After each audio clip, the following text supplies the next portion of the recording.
ഇപ്പോൾ തിരിച്ചെത്താം. CCTV ദൃശ്യങ്ങൾ 24-ന് ലഭിച്ചിട്ടുണ്ട്. ആ CCTV ദൃശ്യങ്ങളാണ് ഇപ്പോൾ പ്രേക്ഷകർ കാണുന്നത്. ഈ കുട്ടി ഉണ്ടെന്ന് കരുതുന്ന CCTV ദൃശ്യമാണ് ഇപ്പോൾ 24-ലൂടെ പ്രേക്ഷകർ കാണുന്നത്. രാവിലെ 10:30 ഈ പെൺകുട്ടിയെ കാണാതാവുകയായിരുന്നു. അസം സ്വദേശിനിയായ പെൺകുട്ടിയാണ് കാണാതായത്. ചുമന്ന ലെഹങ്ക ധരിച്ചുകൊണ്ടൊരു ബാഗ് തോളത്ത് തൂക്കി ഒരു പെൺകുട്ടി നടന്നു പോകുന്നതിൻ്റെ CCTV ദൃശ്യങ്ങളാണ് നിലവിൽ പോലീസിന് ലഭിച്ചിരിക്കുന്നത് എന്നാണ് മനസ്സിലാക്കുന്നത്. ദൃശ്യങ്ങളിൽ എത്രത്തോളം വ്യക്തതയുണ്ട് എന്നുള്ളത് അറിയില്ല. ഇപ്പോൾ ആ ദൃശ്യത്തിൽ കാണാം, ഒരു കുട്ടി നടന്നു പോകുന്നു. ആ കുട്ടിയാണ് എന്നാണ് പോലീസ് സംശയിക്കുന്നത്. ആ കുട്ടി ഒരു ബാഗ് തോളത്തിട്ടിട്ടുണ്ട്. അപ്പം ഈ കുട്ടിയുടെ പോലെ തോന്നിക്കുന്നുവെന്നാണ് പോലീസ് പറയുന്നത്.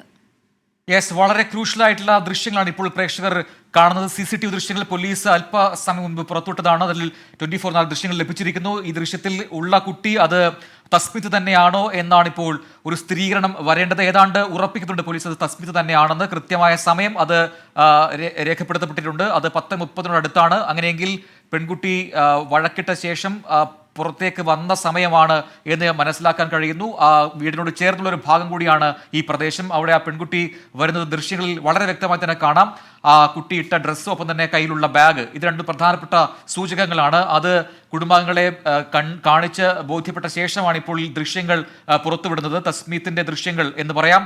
ഇതിലാണ് ഇപ്പോൾ പോലീസിന്റെ ഒരു പ്രതീക്ഷയുള്ളത്. ഈ ഭാഗം കേന്ദ്രീകരിച്ച് എങ്ങോട്ടായിരിക്കാം പെൺകുട്ടി പോയിട്ടുണ്ടാവുക? എനിക്ക് തോന്നുന്നു തൊട്ടടുത്ത് തന്നെ നമുക്ക് കാണാം ധാരാളം വാഹനങ്ങൾ പോകുന്ന നാഷണൽ ഹൈവേ നമുക്ക് ദൃശ്യങ്ങളിൽ കാണാം. തൊട്ടടുത്ത് തന്നെ ഒരു ഇപ്പോൾ ഈ ചുവന്ന വൃത്തത്തിനുള്ളിൽ പ്രേക്ഷകർ കൃത്യമായി കാണാം. അതാണ് തസ്മിത്ത് എന്ന് പറയുന്ന കുട്ടി. ആ കുട്ടിയാണ് ഇപ്പോൾ 13 മണിക്കൂറായി കാണാതായിട്ടുള്ളത്. എന്തായാലും ആ പെൺകുട്ടി പോകുന്ന വഴിയിൽ പോലീസ് ഒരു തെരച്ചിൽ നടത്തിയിട്ടുണ്ട് ഇതിനോടകം തന്നെ. അവിടെ എവിടെയെങ്കിലും മറ്റു ക്യാമറകളിൽ ഈ കുട്ടി പതിഞ്ഞിട്ടുണ്ടോ എങ്കിൽ എങ്ങോട്ടാണ് ഈ നടത്തം, അത് വ്യക്തമായി മനസ്സിലാക്കേണ്ടതുണ്ട്. ഏറ്റവും നിർണായകമായ വളരെ ക്രൂഷ്യലായിട്ടുള്ള CCTV ദൃശ്യങ്ങളാണ് ഇപ്പോൾ പ്രേക്ഷകർ കാണുന്നത്. ഷഫീദ് റാവുത്തർ നൽകുന്നതിന് കൂടുതൽ വിവരങ്ങൾ. ഷഫീദ്, കൃത്യമായി ഈ മേഖല, ഈ ഇപ്പോൾ ദൃശ്യങ്ങളിൽ കാണുന്ന ഈ പ്രദേശം അത് എവിടെയാണ്? അതിന്റെ സ്ഥലപ്പേര് എന്താണോ? ഒപ്പം തന്നെ അങ്ങോട്ട് നടന്നു പോകുന്ന ഭാഗം നമ്മൾ കാണുന്നുണ്ട്. അങ്ങോട്ടാണെങ്കിൽ അത് അവിടേക്കുള്ള സ്ഥലങ്ങൾ അതെന്താണ്? റെയിൽവേ സ്റ്റേഷൻ റോഡാണോ, അല്ല തൊട്ടടുത്ത് ബസ് സ്റ്റോപ്പ് ഉണ്ടോ? അത്തരം വിവരങ്ങൾ. പ്രധാനമായും ഇപ്പോൾ നേരത്തെ അഗീഷ സൂചിപ്പിച്ചതുപോലെ തന്നെ NH-ന്റെ ഭാഗത്തെ കൂടി കുട്ടി നടന്നു പോകുന്ന CCTV ദൃശ്യങ്ങളാണ്. വളരെ വൈറ്റലായിട്ടുള്ള CCTV ദൃശ്യങ്ങളാണ് ഇപ്പോൾ പുറത്തു വരുന്നത്. ആ CCTV ദൃശ്യങ്ങളുടെ പകർപ്പാണ് ഇപ്പോൾ 24 പുറത്തു വരുന്നത്. ഈ പെൺകുട്ടി നടന്ന ആ വഴിയിൽ കൂടി അങ്ങോട്ടേക്ക് പോകുന്നത് ആ ദൃശ്യങ്ങളിൽ വ്യക്തം. അത് നമുക്ക് ആ ദൃശ്യങ്ങളിൽ കാണാൻ സാധിക്കും. വളരെ നിർണായകമായ മറ്റു ചില വിവരങ്ങൾ കൂടി ഈ മിനിറ്റ് കടന്നു പോകുന്നുണ്ട്. അതായത് കഴക്കൂട്ടം തിരോധാനവുമായി ബന്ധപ്പെട്ട് ഏറ്റവും സുപ്രധാനമായിട്ടുള്ള വിവരങ്ങൾ 24 നൽകുന്നു. ആ CCTV ദൃശ്യങ്ങൾ നമ്മൾ കണ്ടെടുത്തിരിക്കുന്നു. പോലീസിൽ ലഭിച്ച DCP നേരിട്ടെത്തി ശേഖരിച്ച CCTV ദൃശ്യങ്ങളാണ് ഇപ്പോൾ നമ്മൾ പുറത്തുവിടുന്നത്. ഇന്ന് രാവിലെ മുതൽ കാണാതായ പെൺകുട്ടിയെ 12 മണിക്കൂർ പിന്നിട്ടും കണ്ടെത്താൻ കഴിഞ്ഞിട്ടില്ല. പക്ഷേ ഇപ്പോൾ ഈ CCTV ദൃശ്യങ്ങൾ നിർണായകമായി വളരെ സുപ്രധാനമായിട്ടുള്ള പലതരത്തിലുള്ള വിവരങ്ങളുമായി പോലീസ് ഇപ്പോൾ അന്വേഷണം മുന്നോട്ട് കൊണ്ടുപോവുകയാണ്. പ്രത്യേകിച്ച് റെയിൽവേ സ്റ്റേഷൻ അടക്കം കേന്ദ്രീകരിച്ചുകൊണ്ട് അന്വേഷണം നടക്കുന്നുണ്ട്. ആ രീതിയിൽ അന്വേഷണം പുരോഗമിക്കുമ്പോൾ പോലീസിന് ലഭിച്ച ഏറ്റവും നിർണായകമായ ആ CCTVയിൽ നമുക്ക് ആ ദൃശ്യങ്ങളിൽ കാണാൻ സാധിക്കും. അതായത് ആ പെൺകുട്ടി നടന്നു പോകുന്നു. ആ ചുവന്ന കാറ് കടന്നു പോകുന്നതിന് പിന്നാലെ ആ പെൺകുട്ടി ആ വഴിയിൽ കൂടി നടന്ന റോഡിലേക്ക് വരുന്നതാണ് നമുക്ക് ആ ദൃശ്യങ്ങളിൽ കാണാൻ സാധിക്കുന്നത്. പെൺകുട്ടി വന്നതിന് ശേഷം കുറച്ചങ്ങോട്ടേക്ക് തിരിച്ചു പോകുന്നത് ഉൾപ്പെടെ നമുക്ക് ആ ദൃശ്യങ്ങളിൽ കാണാൻ സാധിക്കും. ഇതാണിപ്പോൾ പോലീസ് വൈറ്റലായി കളക്ട് ചെയ്തിരിക്കുന്ന ഇൻഫർമേഷൻ. മലയാളത്തിൽ കുട്ടികളോട് സംസാരിച്ചെന്ന് പറയുമ്പോൾ ഇതാവാനുള്ള ചാൻസ് കുറവാണ്. ഇത്തരം വിവരങ്ങളൊക്കെ അന്വേഷണത്തിന് ഗുണമാണ്. ഉറപ്പായിട്ടും ഈ ആൾക്കാർക്ക് ഇപ്പൊ ഇത് കാണുന്ന ആൾക്കാരായിരുന്നാലും ശരി, അവർക്ക് ചിലപ്പോ 25 ഇപ്പൊ കുട്ടി 70% കുട്ടിയുടെ പിക്ചറുമായി സാമ്യമുണ്ടെന്ന് പറഞ്ഞു. അപ്പൊ ഇതിനകം തന്നെ ഒരു 10ഓളം കോളുകൾ വിവിധ സ്ഥലങ്ങളിൽ നിന്ന് വന്നു. അപ്പൊ ഇങ്ങനെയുള്ള ആൾക്കാർ നമുക്ക് തരുന്ന വിവരങ്ങൾ ഈ കുട്ടിയെ കണ്ടെത്തുന്നതിലേക്ക് വളരെയധികം ഉപകാരപ്രദമായിരിക്കും. നമുക്ക് ഒരേപോലെ കുട്ടികളാകുമ്പോൾ ഏകദേശം ഒരേപോലെ കാണാം. അപ്പൊ നമുക്ക് ട്രസ്റ്റ് എന്താണ്, കുട്ടി എന്താണ് സംസാരിച്ചത്, അവരെന്തിലാണ് വന്നത്. സൊസൈറ്റിയോട് സാറിന് എന്താ പറയാനുള്ളത്? സമൂഹത്തോട് ഇത് കാണുന്നവരോട് ഏത് രീതിയിൽ സഹായിക്കണമെന്നാണ് പറയുന്നത്? അതായത് എപ്പോഴും കുട്ടികളെ ഒറ്റയ്ക്ക് കാണുകയാണെങ്കിൽ, കുട്ടികളെ ഒറ്റയ്ക്ക് നമ്മളൊക്കെ കാണാൻ പറയാം, കുട്ടികൾ മാതാപിതാക്കളോടോ ആരെങ്കിലും നമ്മളിപ്പോ ഫാമിലിയുമായി നിൽക്കുന്ന കുട്ടികളെ കണ്ടാലും അറിയാം അപരിചിതമാണ്. സ്ക്രീനിൽ ഈ കുട്ടിയുടെ വിവരങ്ങളെ കാണിക്കുന്നുണ്ട്. എത്രയും പെട്ടെന്ന് ഏത് നമ്പറിൽ അറിയിക്കണം? ഈ നമ്മുടെ ഇപ്പോൾ സ്ലൈഡ് നമ്മൾ പ്രചരിപ്പിച്ചിട്ടുണ്ട്. 949796000113 എന്നുള്ള നമ്പറിലോ നിങ്ങൾ കഴക്കൂട്ടം SHOയുടെ നമ്പറിലോ അറിയിക്കാവുന്നതാണ്. കൂടാതെ അടുത്തുള്ള പോലീസ് സ്റ്റേഷനിൽ അറിയിക്കാം.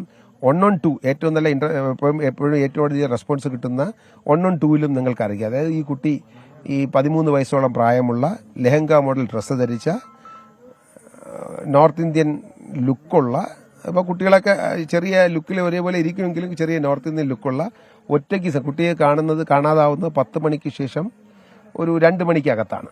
അപ്പോൾ ഇതിനകത്ത് ശേഷം ഓട്ടോറിക്ഷയിലോ ട്രെയിനിലോ ബസ്സിലോ അല്ലെ എവിടെയെങ്കിലും അൺഅറ്റൻഡഡ് ആയോ അല്ലെങ്കിൽ നമ്മൾ നിൽക്കുമ്പോൾ അപരിചിത കുട്ടിയോടൊപ്പം സാമ്യമില്ലാത്ത ചേർച്ചയില്ലാത്ത ആരുടെങ്കിലും കാണുന്ന വിവരങ്ങൾ ഞങ്ങളുമായി ഷെയർ ചെയ്യാം. അത് അടുത്ത് കാണുന്ന പോലീസ് സ്റ്റേഷനിലോ 112 എന്നുള്ള പോലീസിന്റെ റെസ്പോൺസ് നമ്പറിലോ അറിയിക്കാം. CCTV കേന്ദ്രീകരിച്ചും ഓട്ടോറിക്ഷ കമ്മ്യൂണിറ്റിയിലും അതേപോലെ റെയിൽവേ പോലീസ് വഴിയും RPF വഴിയും പിന്നെ ഇതേപോലുള്ള വിവിധ ജനങ്ങളുമായിട്ട് ചേർന്നും പരിസരങ്ങളിലും ഈ കുട്ടി മാതാപിതാക്കളെ പേടിപ്പിക്കാനായി മാറിയിരിക്കുന്നുണ്ടോ നോക്കുന്ന കുട്ടി 1 മാസമായിരുന്നാലും കുട്ടികളിങ്ങനെ വിവിധ സ്ഥലങ്ങളിലേക്ക് തൊട്ടടുത്തുള്ള സ്ഥലങ്ങളിലേക്ക് നടന്നു പോകുന്ന സ്വഭാവമുള്ളത് കൊണ്ട് തന്നെ റെയിൽവേ സ്റ്റേഷനിലേക്കോ ഓട്ടോറിക്ഷയിലേക്കോ ബസ്സിലേക്കോ കയറി പോകാനുള്ള സാധ്യതയുണ്ട്. അപ്പോൾ എല്ലാ വിധത്തിലുള്ള അതായത് അടുത്തുള്ള വീടുകളിൽ നാട്ടുകാരുടെ സഹായത്തോടു കൂടി അടുത്തുള്ള വീടുകളിലും ഒഴിഞ്ഞുകിടക്കുന്ന കെട്ടിടങ്ങളിലും ഒഴിഞ്ഞ പറമ്പുകളിലും തുടങ്ങി CCTV കേന്ദ്രീകരിച്ചും പബ്ലിക്കുകളിൽ നിന്നുള്ള വിവരങ്ങൾ കേന്ദ്രീകരിച്ചും റെയിൽവേ സ്റ്റേഷനിലെയും അങ്ങനെയുള്ള സ്ഥലങ്ങളിലെ വിവരങ്ങളും റെയിൽവേ പോലീസിനും കൂടെ ഒരു സംയുക്തമായ കമ്മീഷൻ അദ്ദേഹം സ്ഥലത്ത് വന്നിരുന്നു. DCP അദ്ദേഹം ക്യാമ്പ് ചെയ്യുന്നുണ്ട്. ഡോഗ് സ്ക്വാഡിനെ കൊണ്ടുവന്നിരുന്നു. അപ്പോൾ 13 വയസ്സുള്ള കുട്ടി എന്ന് പറയുമ്പോൾ പെൺകുട്ടി എന്ന് പറയുമ്പോൾ അത്രത്തോളം പ്രാധാന്യത്തോടുകൂടി ഗൗരവതരമായ രീതിയിലാണ് അന്വേഷണം നടത്തുന്നത്. രാത്രിയിലും അന്വേഷണം കണ്ടിന്യൂ ചെയ്യുന്നുണ്ട്. വിവിധ ക്യാമറകൾ അടുത്തുള്ള ക്യാമറ മുതൽ തൊട്ടടുത്ത് ദൂരെയുള്ള ക്യാമറകളിലേക്ക് അന്വേഷണം അതിൽ നിന്ന് എന്തെങ്കിലും കിട്ടുമോ എന്ന് അറിയാനായിട്ട് പോകുന്നുണ്ട്.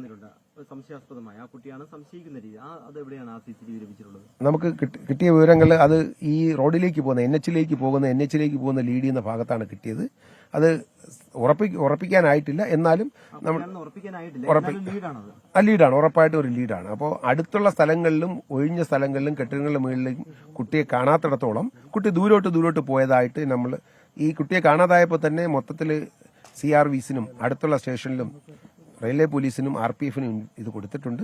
അപ്പോൾ കാണുമ്പോൾ നമ്മളൊരു സർക്കിളിൽ നിന്ന് വെളിയിലേക്ക് പോകുന്ന രീതിയിൽ സ്പ്രെഡ് ചെയ്യുന്ന രീതിയിൽ എല്ലാ ഭാഗങ്ങളിലേക്കും അന്വേഷിക്കുന്നുണ്ട്. നൈറ്റ് പോകുന്ന എല്ലാ ടീമിനും കടകൾക്ക് ഉൾപ്പെടെ എല്ലാവർക്കും ഈ കുട്ടിയുടെ ഫോട്ടോ കാണിച്ച് പറയുന്നതിന് വേണ്ടിയിട്ട് ചേർത്തിട്ടുണ്ട്. ഇപ്പോൾ തന്നെ വിവിധ സ്ഥലങ്ങളിൽ നിന്ന് പരവൂരിൽ നിന്ന് തിരുവനന്തപുരത്ത് നിന്ന് ആറ്റിങ്ങിൽ നിന്ന് അങ്ങനെ വിവിധ സ്ഥലങ്ങളിൽ നിന്ന് ആൾക്കാർ പൊതുജനങ്ങൾ പ്രത്യേകിച്ച് കൊച്ചുകുട്ടിയെ കാണാതായി എന്ന് പറയുമ്പോൾ പൊതുജനങ്ങളിൽ നിന്ന് നല്ലൊരു പ്രതികരണമാണ് കിട്ടുന്നത്. കമ്മീഷൻ അദ്ദേഹത്തിന്റെയും DCPയുടെ നേതൃത്വത്തിൽ വിപുലമായ ഒരു അന്വേഷണ സംഘം രൂപീകരിച്ചു കഴിഞ്ഞു. ഇപ്പോൾ ഈ കഴക്കൂട്ടം അസിസ്റ്റന്റ് കമ്മീഷണർ നിയാസ് പറഞ്ഞ യെസ്, വളരെ നിർണായകമായ CCTV ദൃശ്യങ്ങളാണ് ഇപ്പോൾ പ്രേക്ഷകർ കണ്ടുകൊണ്ടിരിക്കുന്നത്. പോലീസും അക്കാര്യങ്ങൾ വ്യക്തമാക്കുന്നുണ്ട്. ഇത് ഉറപ്പിക്കേണ്ട ഏതാണ്ട് 70% ഇത് ഈ കുട്ടി തന്നെയാണെന്ന് പോലീസ് പറയുന്നുണ്ട്. പക്ഷേ ബാക്കി 30% അത് ഉറപ്പിക്കേണ്ടതുണ്ട് എന്ന് പറയുന്നു. സമാനമായ രീതിയിൽ മറ്റു കുട്ടികളും ഇതേ പ്രായത്തിലുള്ള കുട്ടികളെ കണ്ടാൽ ഇതുപോലെ ഇരിക്കും. അത്തരമൊരു സംശയമുണ്ട്. അതുകൊണ്ട് തന്നെ 70% ഇത് ഈ കുട്ടിയാണെന്ന് ഉറപ്പിക്കുന്നുണ്ട്. ഷഫീദ് റാവുത്തർ നൽകും മറ്റു വിവരങ്ങൾ. ഷഫീദ്, ഇപ്പോൾ പോലീസ് ഇക്കാര്യങ്ങൾ വ്യക്തമാക്കുന്നുണ്ട്. നമ്മുടെ ഈ ദൃശ്യത്തിന്റെ തുടക്കത്തിൽ ഈ കുട്ടി ഈ പോക്കറ്റ് റോഡിൽ നിന്നും വന്ന് കയറുന്ന ഭാഗത്ത് ഒന്ന് പകച്ചു നിൽക്കുന്നുണ്ട്. ഷഫീദ് തുടരുന്നുണ്ടെങ്കിൽ ഷഫീദ്, നമുക്ക് ഈ ദൃശ്യങ്ങളിൽ കാണുന്ന സമയത്ത് പെൺകുട്ടി ആദ്യം വരുന്ന ഒരു പോക്കറ്റ് റോഡിൽ നിന്നാണ്. ആ റോഡിൽ നിന്ന് വന്ന് പിന്നീട് അവിടെ നിന്ന് ശങ്കിച്ച് നിൽക്കുന്നുണ്ട്. പിന്നീട് ഇങ്ങോട്ട് ആരോ വിളിച്ചതുപോലെയാണെന്ന് അറിയില്ല, ഒന്ന് നടന്നു വരുന്നു, വീണ്ടും തിടുക്കത്തിൽ തിരിച്ച് മറുഭാഗത്തേക്ക് പോകുന്നു. അവിടെയും ഈ തിരിഞ്ഞു നോക്കുന്നുണ്ട് ഈ പെൺകുട്ടി. അപ്പോൾ 70% ഇത് തസ്മിത്ത് തന്നെയാണെന്ന് പോലീസ് പറയുന്നുമുണ്ടല്ലോ. നമുക്ക് എന്തൊക്കെ അനുമാനിക്കാം? പ്രജന ഏതാണ്ട് അക്കാര്യത്തിലേക്ക് ഉറപ്പിക്കുന്നുണ്ട് പോലീസ് എന്നുള്ള കാര്യത്തിൽ തർക്കമില്ല. കാരണം അതാണ് പോലീസിനെ സംബന്ധിച്ചുള്ള വൈറ്റൽ എവിഡൻസ്. അതായത് ഈ മൊമെന്റിലെ ഗോൾഡൻ അവേഴ്സിലെ അവരുടെ വൈറ്റൽ എവിഡൻസ് അവർ കാണുന്നത് ഇത് തന്നെയാണ്. ഇപ്പോൾ നമ്മൾ ദൃശ്യങ്ങളിൽ കാണുന്നത് അത് ഈ കഴക്കൂട്ടത്തെ, അതായത് കുട്ടിയെ കണ്ട ആദ്യ CCTV ദൃശ്യം കണ്ട സ്ഥലത്തെ തൊട്ടടുത്ത സ്ഥലത്ത് നിന്ന് പോലീസ് ഉദ്യോഗസ്ഥർ CCTV ദൃശ്യങ്ങൾ ശേഖരിക്കുന്നതാണ് നമുക്ക് ആ ദൃശ്യങ്ങളിൽ കാണാൻ സാധിക്കുന്നത്. അവിടെ അടക്കം പരതുകയാണ് അവർ ഏതെങ്കിലും തരത്തിലൊരു ക്ലൂ കുട്ടി എങ്ങോട്ടേക്കാണ് പോകുന്നത് എന്നുള്ള കാര്യത്തിൽ. പ്രത്യേകിച്ച് പ്രജിൻ സൂചിപ്പിച്ചതുപോലെ തന്നെ ഒരു പോക്കറ്റ് റോഡിൽ നിന്ന് കുട്ടി അകത്തേക്ക് കയറി വരുന്നു. ശേഷം കുട്ടി ഒരു റോഡിലേക്ക് കടക്കുന്നു, തിരിഞ്ഞു നടക്കുന്നു. ഇതായിരുന്നു നമുക്ക് ആ ദൃശ്യങ്ങളിൽ കാണാൻ സാധിച്ചത്. പക്ഷേ അവിടെ നിന്ന് കുട്ടി എങ്ങോട്ട് പോയി എന്നുള്ളത് ആ CCTV ദൃശ്യങ്ങളിലില്ല. അത് ഇപ്പോൾ DCP ഉൾപ്പെടെയുള്ള ആളുകൾ പരിശോധിക്കുന്നതാണ്. ആ ദൃശ്യങ്ങൾ നമുക്ക് കാണാൻ സാധിക്കുന്ന ഒരു സ്വകാര്യ ഹോട്ടലാണ്. ആ ഹോട്ടലിലെ CCTV ദൃശ്യങ്ങളാണ് പ്രധാനമായും ഇപ്പോൾ പരിശോധിക്കുന്നത്. പോലീസിനെ സംബന്ധിച്ച് വൈകിയെത്തിയ ഒരു മണിക്കൂറാണ് ഇത്. ആ മണിക്കൂറിലും തിരുവനന്തപുരത്തെ സിറ്റി പോലീസ് ഉണർന്ന് പ്രവർത്തിക്കുന്നു. ഈ മണിക്കൂറുകളിലാകെ പോലീസിനെ സംബന്ധിച്ച് ആ കുട്ടിക്ക് വേണ്ടിയിട്ട് വളരെ വളരെ പ്രധാനപ്പെട്ട അന്വേഷണത്തിലേക്ക് കടക്കുന്നു എന്നുള്ളതാണ് നമുക്ക് ലഭിക്കുന്ന വിവരം. ഇനി നമുക്ക് 2 സാധ്യതകളുണ്ട്. ഒന്ന് ഈ തമ്പാനൂർ ഭാഗത്തേക്ക്